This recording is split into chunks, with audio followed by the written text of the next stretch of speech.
Eh bien, maintenant, on va aller récolter quelques pommes de terre pour la préparation de la purée. Qui va accompagner le chicon et on pensait peut-être faire une salade à côté.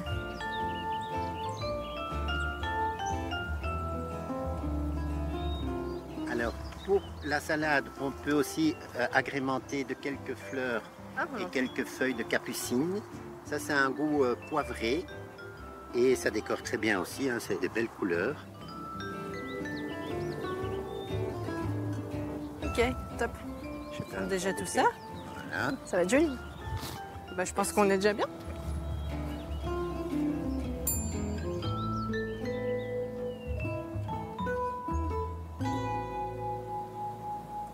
Alors moi c'est Laura. Aujourd'hui on va faire des chicons gratins, un plat vraiment très belge. L'ingrédient de base du chicon gratin c'est bien sûr les chicons ou endives en France, le jambon évidemment qui va venir enrober le chicon. Avec ça on va faire une sauce blanche, donc pour ça on aura besoin d'un peu de beurre, un peu de farine et du lait. On va commencer par mettre un petit peu de beurre dans notre poêle puisqu'on va braiser les chicons. Et donc, je vais les cuire pendant environ 20 à 30 minutes à feu doux. Ensuite, l'ingrédient secret qu'on met en Belgique, c'est la cassonade, puisque la cassonade va permettre de casser un petit peu l'amertume du chicon. 1 ou 2 cuillères maximum, parce qu'il ne faut pas que ce soit un plat sucré non plus. On va simplement remettre le couvercle et laisser cuire gentiment pendant 20-30 minutes à feu moyen à doux. Pendant ce temps-là, on va préparer notre purée et la sauce béchamel. Et pour ça, on va faire un roux. Donc, on va mettre un peu de beurre qu'on va faire fondre dans la casserole et on va ajouter de la farine.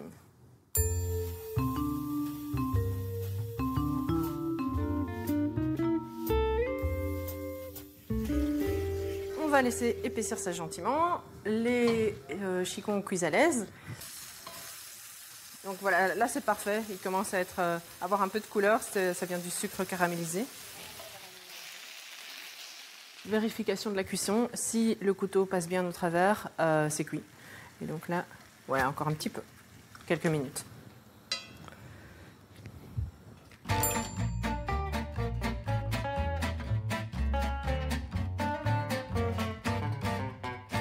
C'est le petit secret, bon, je crois que ce petit secret, il y a beaucoup de Belges qui le connaissent. Mais c'est le petit secret. Et donc, on va commencer à pouvoir dresser notre plat.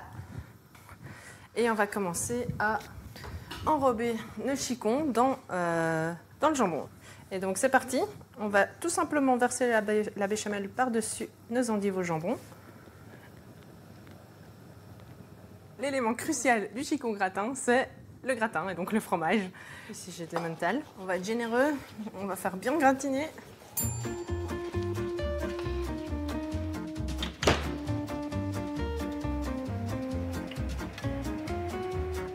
Et donc on va retirer du four.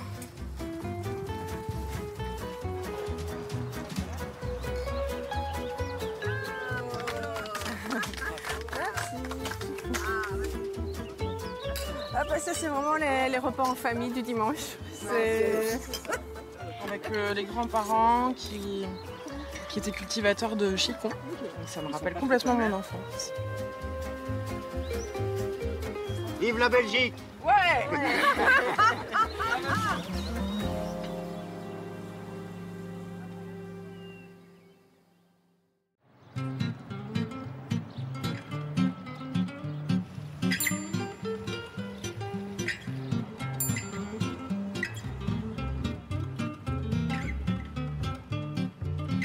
On va la faire avec les frites, la carbonate, tu préfères, ou avec avec des pommes de nature? C'est meilleur avec des frites. On va la faire avec des frites. On va essayer de trouver de l'Orval, qui est une bière difficile à trouver à Bruxelles, en dehors de certains points bien précis. Voilà, ils ont toutes les trappistes, ce que nous cherchons.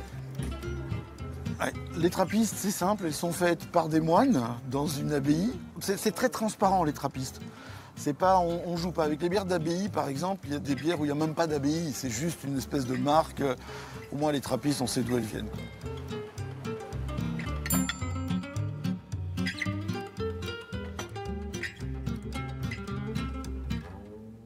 Bonjour, je m'appelle Eric Boschman, je suis sommelier spécialiste en rien. Et donc moi, je vais vous faire une carbonade à la bière trappiste de Wallonie, avec de la moutarde de Wallonie et des carottes dont je ne sais pas d'où elles viennent exactement. Donc c'est une carbonade, point barre.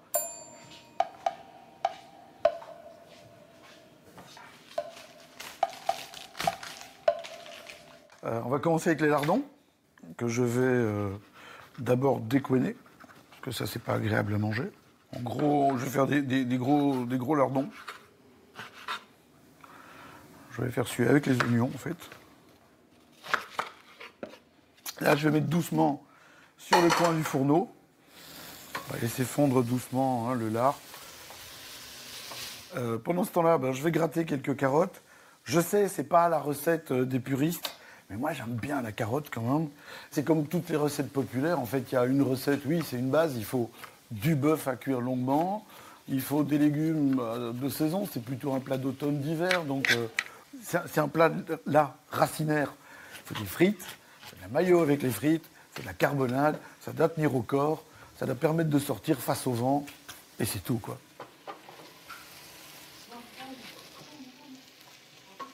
Tu vois, ce qui m'intéresse, moi, c'est les sucs de cuisson et le gras qui pourrait avoir été laissé par les lardons.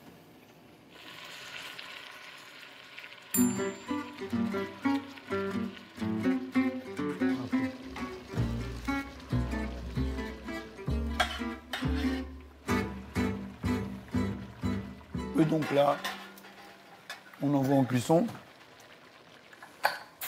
Il est important d'aller jusqu'au bout de la bouteille comme il faut, parce qu'il y a des levures dedans. Oh, j'en mets 2. Et les autres, on va se les garder pour les boire nous, quoi. Hein, c'est quand même bête de perdre ça.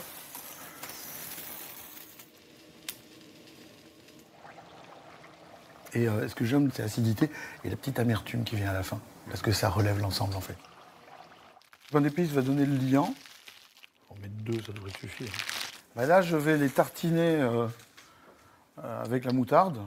On peut y aller franco sur la moutarde. Hein. Et je vais laisser le truc se disloquer petit à petit dedans. Et tout ça va confire petit à petit. Quoi.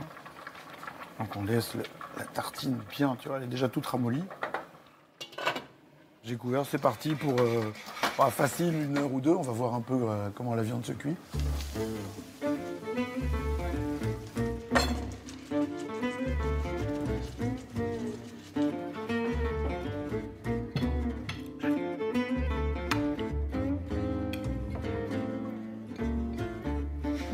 Allez, petites frites, un peu de sauce, un peu de mayo, hop. C'est bon, hein.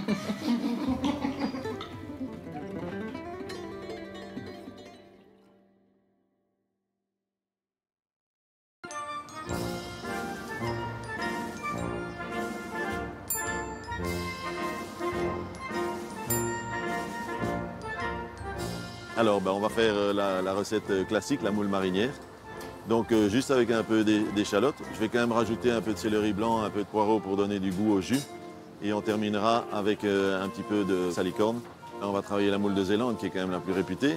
On est en plein début de la saison. Donc, c'est vrai qu'elles sont un peu moins charnues. La meilleure période, comme j'en discutais tout à l'heure, c'est septembre-octobre. C'est là qu'elle est la plus charnue et la plus goûteuse. Et essayez de vous la cuisiner le mieux possible et lui donner le plus de goût possible, puisque moi, ce que j'aime faire, c'est travailler un beau produit et surtout travailler le goût. Ciao, bonnes vacances, ciao, ciao, merci.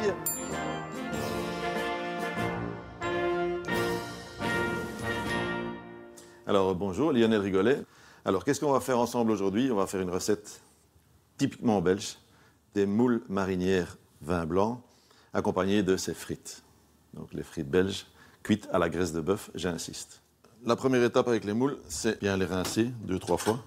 Ça va permettre de faire évacuer le sable.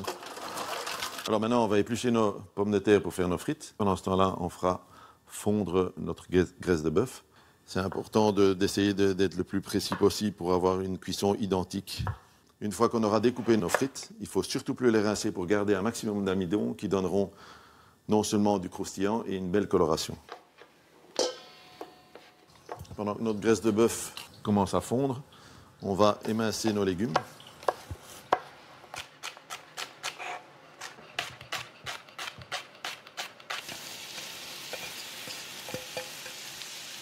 Pendant que nos légumes seront occupés à suer, on commencera la première cuisson de nos frites, donc à 140 degrés. On contrôlera la cuisson en pressant les frites et je vous montrerai. Elles doivent être craquantes au moment où on pousse dessus. Légèrement pressées. Voilà, on voit qu'il y a une belle desséchée sur un linge. Voilà. Alors la mayonnaise maison, c'est important, je trouve. Alors le principe, c'est plonger le mixeur dans le fond, commencer à mixer. Alors, voilà. Et donc on remonte petit à petit pour avoir vraiment que tout se mélange. Et on redescend. Et voilà.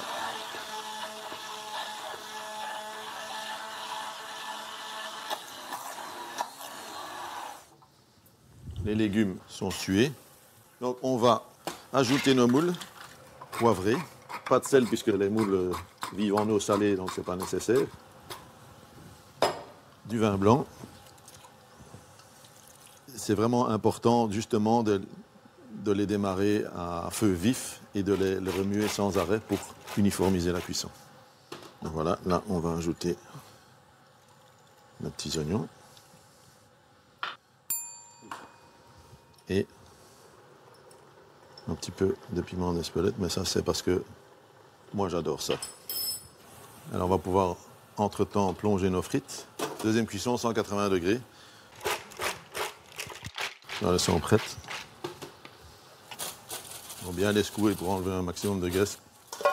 Alors on les met dans un plat avec un papier absorbant, on les sale.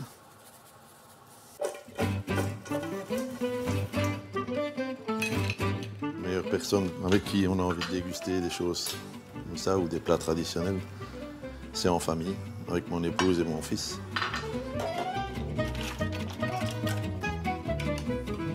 Bon ben bon appétit.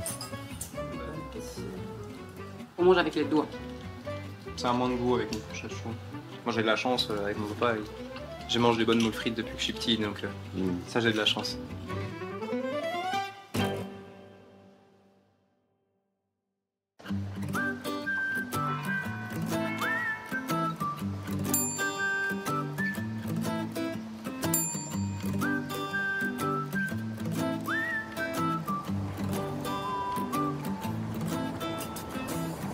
Pauvre petite bête, mais il y a une chanson qui dit que c'est un grand honneur pour un lapin d'être mangé par des tournésiens. Donc pauvre petite bête, mais qui va être mangée par des tournésiens. On met la tête et tout avec, hein? Ah oui, hein. Alors le lundi perdu, c'est une manifestation folklorique qui a lieu au début du mois de janvier, le lundi qui suit l'épiphanie, donc qui suit le 6 janvier. C'est la fête des rois. En flamand, le mot roi se dit koning et le lapin konek. On pense que ça viendrait de là, le fait qu'on mange du lapin et pas autre chose, quoi.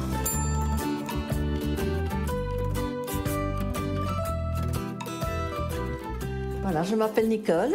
Je vais vous préparer une recette bien tournésienne qui est le lapin, donc à la tournésienne, c'est-à-dire préparé avec des prunes et des raisins. Évidemment, l'ingrédient principal, c'est le lapin. Les pruneaux et raisins secs qui ont été gonflés préalablement. L'assaisonnement, donc du sel, du poivre, du laurier, du thym. Ça se cuit avec des oignons. Et puis surtout, ne pas oublier de mettre la cassonade avec un filet de vinaigre qui va donner une belle coloration, mais aussi ce goût typique en fait des recettes du Moyen-Âge. Pour commencer, on va mettre la matière grasse d'abord dans la casserole. Donc un lapin, il y a toujours bien sûr les deux cuits, ça sont les beaux morceaux. Alors il y a ce qu'on appelle le corset. Ça, c'est un morceau que j'aime bien, moi, le corset. Maintenant, on va donc éplucher les oignons. Bon, un lapin, c'est pour 6 personnes. Donc oui, 4 oignons. C'est en même temps, je vais dire, un légume qui fait partie de la recette, quoi. C'est pas simplement un oignon pour donner un petit goût, non. On va retourner donc à notre casserole en fonte pour les mettre roussir, donc les morceaux. Il ne faut surtout pas laver la casserole et remettre l'oignon dedans. Non, il faut garder ce qu'on appelle donc le sucre du lapin que l'on a roussi juste avant. Et on va pouvoir remettre maintenant les morceaux de lapin. Donc j'ai bien mis la tête au-dessus parce que je sais que mes invités vont demander à voir la tête. Important. Ça se faisait, hein. Il y en a qui ont mangé du chat et peut-être moi-même, j'en ai peut-être déjà mangé que je ne sais pas. C'est à la tête qu'on voit si c'est du chat ou du lapin. Ici, on voit bien que c'est un lapin parce qu'il a vraiment le museau allongé. Bon. Ça ne doit pas être recouvert complètement. Bon, je vais encore remettre un petit peu parce que les morceaux sont gros. Donc du poivre, la cassonade et le vinaigre. Les quantités, voilà, c'est comme je le sens. On va le laisser tranquille. Donc il est en train de guernoter. Ce que j'ai fait avant, le roussir, je l'ai fristouillé. Le fait de roussir, c'est fristouiller. Donc j'ai fristouillé, maintenant il va guernoter. C'est-à-dire mijoter tranquillement. Oh, une petite heure, petite heure.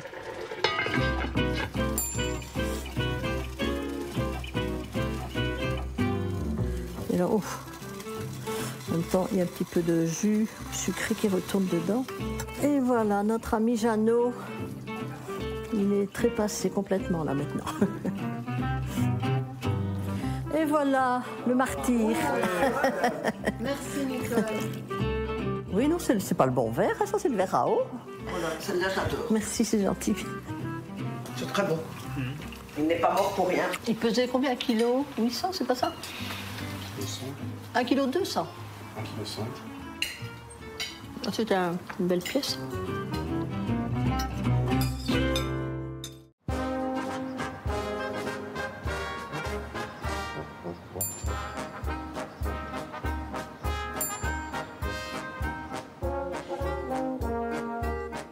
On a des traces du boulet depuis le XIIIe siècle, hein, donc c'est vieux. On récoltait la viande qui restait sur les peaux des tanneurs et on mélangeait tout ça. C'est pour ça qu'il y a la notion d'un peu acidulé, parce qu'on mélangeait ce plat avec du vinaigre ou alors on faisait une saumure pour conserver un petit peu la viande. C'est vraiment le plat des pauvres gens, quoi, qui était fait avec des restes en quelque sorte. Hein. Mais voilà, en tant que confrérie du Gué Boulet, notre boulet à la liégeoise, c'est le summum de la gastronomie, la quintessence de la gastronomie.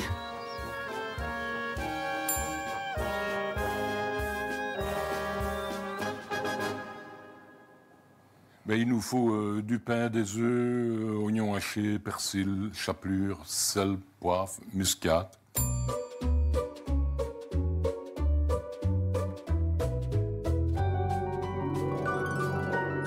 Première étape, on va émietter le pain. Voilà, ici à peu près un tiers de pain de mie. Je vais y ajouter du lait, 2 œufs entiers.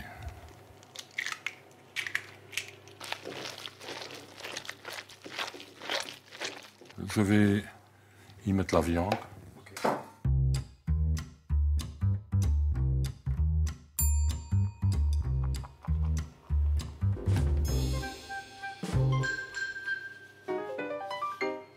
Ici, il faut quand même bien mélanger le tout. Et maintenant, nous allons fabriquer le boulet. Les boulets, ça s'appelle un plat canaille ici à Liège. Vous savez ce que c'est un plat canaille? C'est un plat populaire, un plat que les gens aiment bien.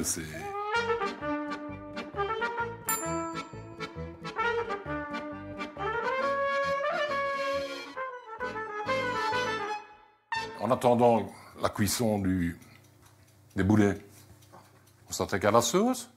Mais voilà, je vais faire chauffer la marmite. Je vais y mettre de la matière grasse. On va y mettre de l'oignon qu'on va faire transpirer. Je vais y mettre du laurier, des baies de genévrier, et un peu du thym.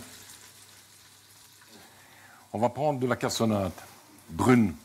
Je vais tourner de façon à faire un genre de caramel. Je vais déglacer au vinaigre de vin.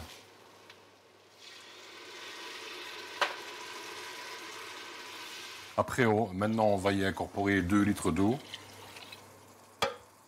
des bouillons de poule. Voilà, on est à ébullition. Je vais y rajouter le sirop de liège.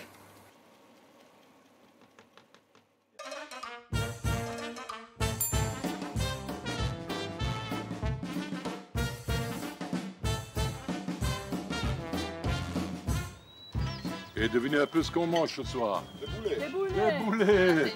Des boulets. Le boulet, une fois que tu l'as goûté, il est adopté. Alors, avant de déguster, nous allons communier avec la confrérie, le cri qui vient du fond du cœur. Allez, on Des tripes. Gay, gay, gay. Boulet. Gay, gay, gay. Boulet. Gay, gay, gay. Boulet. Bon appétit.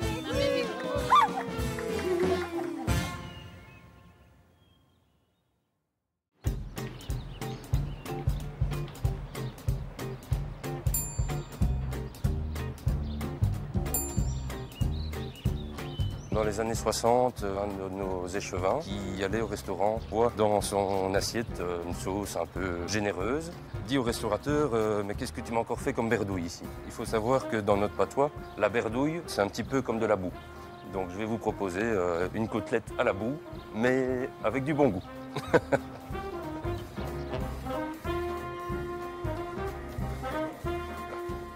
Côte première, hein. Ouais. Bien épaisse. Qu'on mange à 2 sur une côte, quoi. On est 5 en tout, donc... ouais. Au revoir, bonne fin de journée.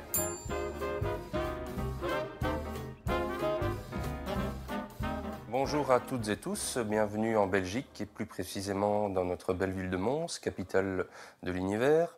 Je vais vous proposer aujourd'hui une recette traditionnelle de notre belle ville qu'on appelle la côtelette alberdouille. Il y a quelques ingrédients, donc on va commencer par du beurre bien évidemment. Donc du beurre, on a des échalotes, moi je mets un petit peu d'ail aussi à la cuisson pour donner un peu de goût à la viande. On a de la moutarde de Dijon. Du vin blanc sec, ici on part sur un macron.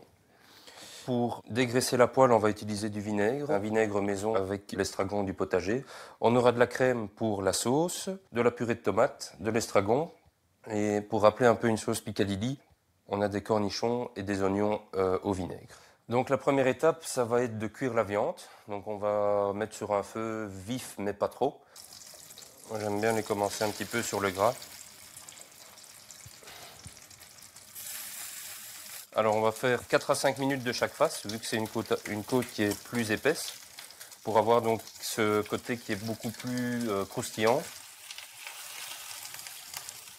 Pour la sauce, on émince les échalotes, quelque chose d'assez fin, comme ça, c'est vraiment juste pour donner du goût. Et alors les petits cornichons, moi je préfère les couper comme ceci en 4. La préparation pour la sauce, elle est faite, c'est d'une simplicité.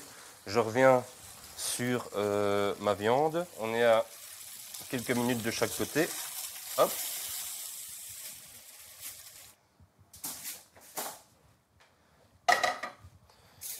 Papier alu, gardez la chaleur. Alors, je mets ça au four.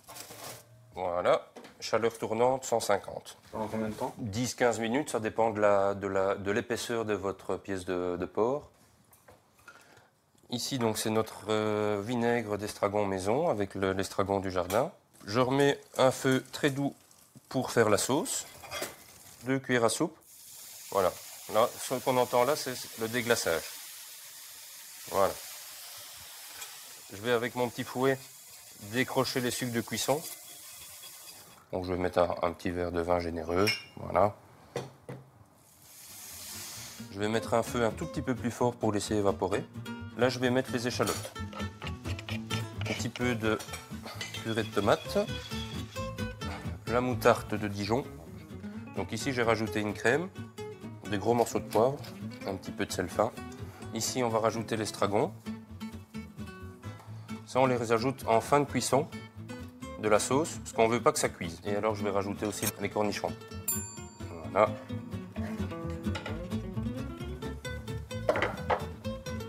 Et je mélange.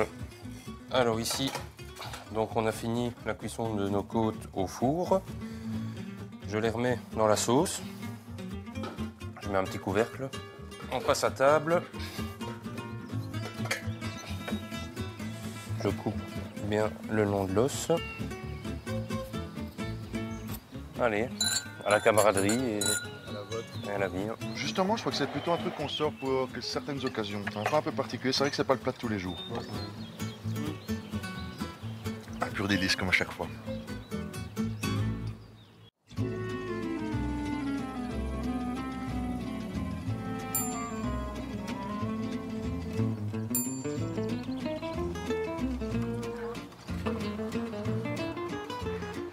Qu'est-ce que tu vas me mettre?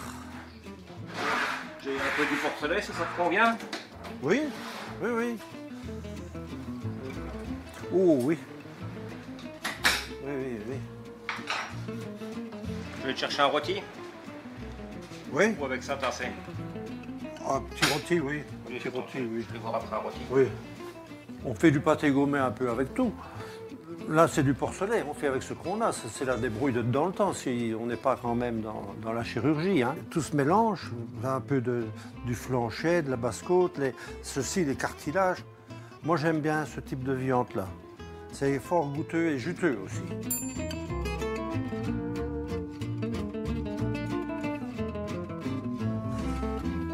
Donc, c'est une recette facile. Il faut des ingrédients simples, de la viande de porc. C'est l'art de l'épice aussi, juste doser à sa façon. Le sel, le poivre, on met du thym, du laurier, de la sauge pour rendre digestif, la carotte pour faire un peu le goût du sucre, de l'ail, échalote. Donc, on fait mariner ça dans du vin blanc et du vinaigre. On y va, on va découper en lamelles, c'est suivant sa technique, et puis des lamelles, on va faire des petits morceaux. Hein. C'est important de couper à la main.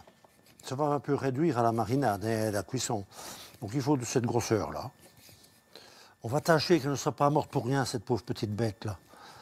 Maintenant, je vais entamer la marinade et je mets 2 tiers, 1 tiers. 2 tiers vin, 1 tiers vinaigre. Pour 1,5 kg, 10 centilitres, 15 centilitres, c'est assez. Il ne faut pas plus que ça. Les épices, c'est facile, hein. C'est à l'œil. Hein. Il n'y a que le sel. 20 grammes de sel au kilo.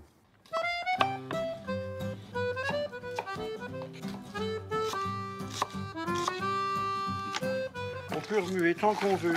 Il faut répéter l'opération pendant 3 jours, 1 ou 2 fois par jour. Heureusement, on en est préparé exactement de la même façon que je viens de montrer. Maintenant, on attaque la pâte. La levure, elle va pousser dans un petit nid au milieu pour mettre les œufs. Voilà.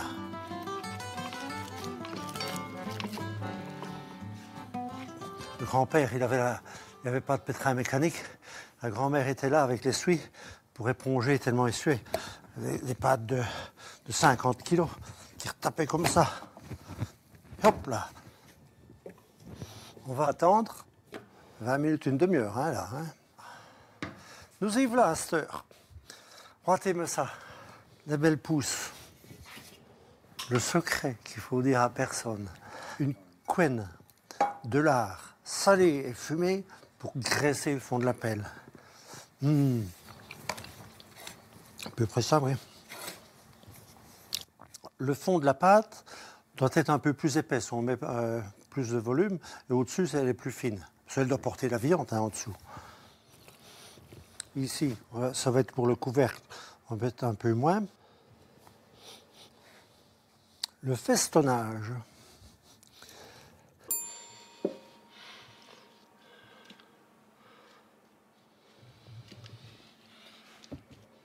Là.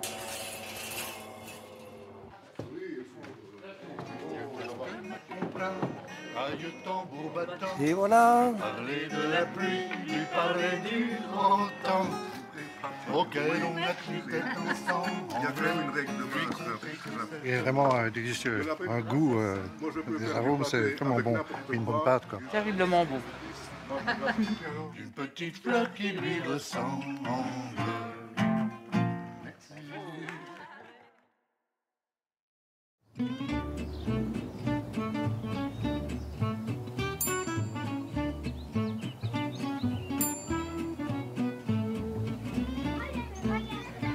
Nous sommes chez moi, donc à Bazois, on est en principauté de Liège, à l'est de la Belgique. On est dans mon potager qui va servir à préparer la petite salade qui va avec la gaufre de Liège, qui est la recette que je vais vous faire aujourd'hui. C'est la pleine saison des groseilles. Avec les groseilles, je vais faire un petit jus. Ça va apporter du peps à la gaufre de Liège qui, elle, normalement, se mange sans rien du tout, mais un peu d'acidité, ça fait toujours bien quand on a un plat sucré. Dans les fleurs, je vais aller cueillir ici les fleurs de cosmos. Donc on va prendre un peu de shiso, qui est une sorte de basilic qui vient du Japon. Ça c'est la sauge ananas, c'est une sauge aromatique. On va prendre une ombelle de fleurs de fenouil sauvage. Il y a aussi des fleurs de souci. Pour faire l'accompagnement, on est bien là.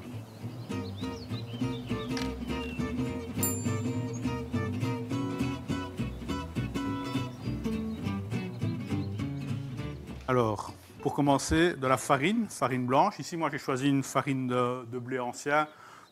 Un peu donc de levure et de levain dans mon cas, du beurre salé. Oh, j'aime bien les Bretons, c'est vrai qu'ils aiment bien faire la fête aussi. Des œufs, du lait entier, de la cassonade et le sucre perlé, donc qui permettra d'avoir un petit peu de grain quand même dans la gaufre. On va commencer par mettre le lait qui servira à mixer. Dans mon cas, je rajoute le levain qui va apporter un peu plus de saveur et d'un point de vue nutritionnel, c'est toujours bien. Donc je délaye un peu de manière très succincte. L'étape suivante, j'ai pesé 500 g de farine, donc je verse. La cassonade, il y a 40 g, donc pour 500 g de farine, 200 ml de lait. On ajoute les 2 œufs. On va le mixer le tout 5 minutes à vitesse basse. Après 5 minutes, on va ajouter le beurre à la pâte. Oups. Et la pâte est quand même bien plus ferme qu'une pâte à crêpes. 200 g de beurre, on n'est pas trop généreux en beurre évidemment. On va relaisser une petite dizaine de minutes, toujours à vitesse légère. Pendant que la pâte se forme, on va préparer la salade, c'est assez simple. Dans ma recette ici, c'est les fleurs de mon jardin. Pour toutes les feuilles, je préfère un peu les ciseler ou en faire des fines tranches. Je finis avec des groseilles fraîches, mais on peut bien mettre des groseilles un peu cuites. Et voilà, un petit accompagnement qui ira avec. Est prêt. Donc maintenant, on va devoir laisser reposer un peu la pâte. On la laisse donc reposer 1h30. Ça évite à la pâte de sécher.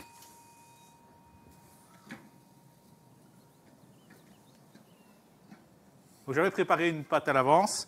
Donc ici, c'est le résultat de la pâte que l'on vient de faire. J'ai rajouté 150 g de sucre perlé et puis j'en ai fait des petits pâtons d'une centaine de grammes. Donc le moule ici a pré-cuit. Il y a le bon goût de l'acertin. C'est ça qui est bien aussi dans la cuisine au feu de bois, qui est une cuisine que j'affectionne particulièrement. Je le mets là-dessus. Je rajoute un peu de sucre pour être certain. Et je vais fermer les gaufriers. On va le laisser cuire un peu ici, à l'entrée, vu que le gaufrier ici était vraiment très chaud. Donc ici, je le retourne un peu. Alors. Et ça me paraît pas mal en fait. On voit que le sucre n'a pas trop fondu et la gaufre a déjà une belle coloration. Il y a le côté croquant du sucre et une pâte qui, au centre, est encore assez briochée, pas trop cuite. On garde quand même le côté gourmand de la cuisine belge. Après, on retravaille un peu les codes, on rejoue un peu avec sans les travestir. Ouais, une vue moderne de ce qu'est quand même la vraie cuisine belge.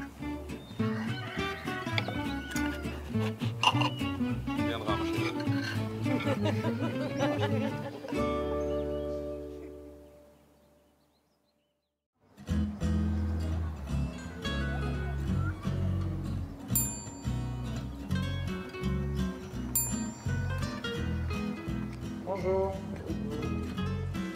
25 € le kilo non épluché, 60 € déjà épluché. Donc le calcul est vite fait. Et puis de toute façon on a besoin des carcasses pour le jus. Pour nous, c'est des plats typiques, traditionnels. On a tous mangé pendant notre enfance et on en rêve tous toute notre vie, quoi. Puis c'est un peu la Madeleine de Proust.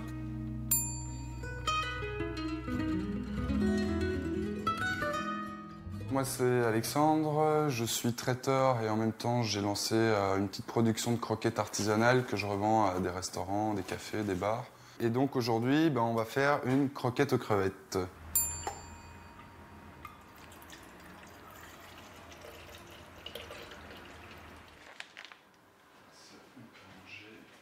La première étape pour la croquette aux crevettes, c'est éplucher les crevettes, évidemment. On peut penser à autre chose, c'est philosophique comme travail, c'est un peu comme faire la vaisselle, c'est thérapeutique. Maintenant, on va commencer par faire revenir les carcasses dans un tout petit peu d'huile.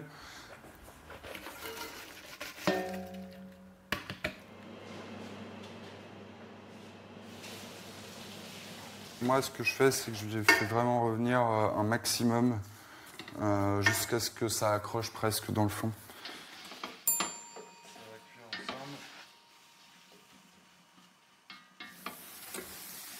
Donc ici, voilà, on voit que dans le fond, ça commence à accrocher. Là, c'est ça que j'aime bien. Je déglace au lait et puis après, je laisse reposer, infuser pendant 30-45 minutes, on va dire. Donc maintenant, ce qu'on va faire, c'est qu'on va les mixer un tout petit peu pour éclater les carcasses et pour renforcer encore le goût de crevette dans le bouillon. Et alors ensuite, on va passer ça au chinois. Un chinois fin, il faut vraiment que la maille soit très fine. Beaucoup de jus là-dedans. Hein. Donc on va pouvoir attaquer la deuxième partie, qui est la béchamel. Alors une béchamel qu'on fait d'abord en roux, c'est-à-dire beurre fondu dans lequel on va ajouter la farine.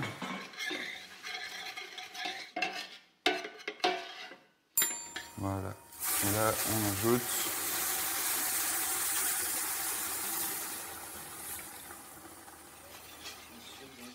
hop, et alors là, on fouette pour lier le tout. On peut ajouter les crevettes. Hop.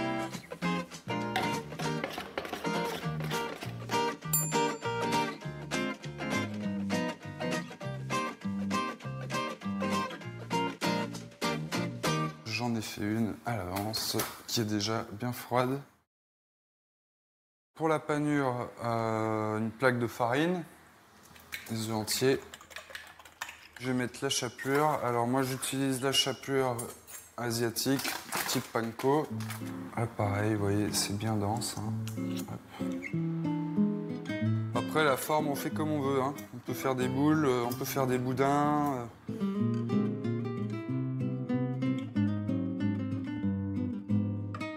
Et alors, pour être sûr du résultat bien croustillant, on va les paner 2 fois.